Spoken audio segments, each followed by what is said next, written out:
કોઈ જોને સાહેબ ના ચૂર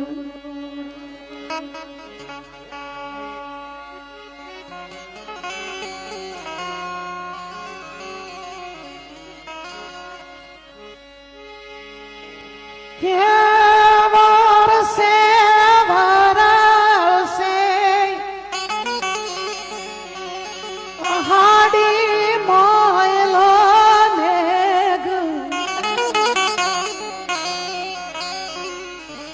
લોકોએ લગ્ન ગીતો હજી સાંભળ્યા છે ક્યાં ઓરિજિનલ? હા વાહ દિવાળી બેન પેલા વાહ 5,500 વર્ષ થયા જયારે પાંડવોના ભૂમિકાની માયલીપા જયારે દ્રૌપદીના સ્વયંવરમાં જયારે આ ગીત ગવાતું હોય એને કેવું?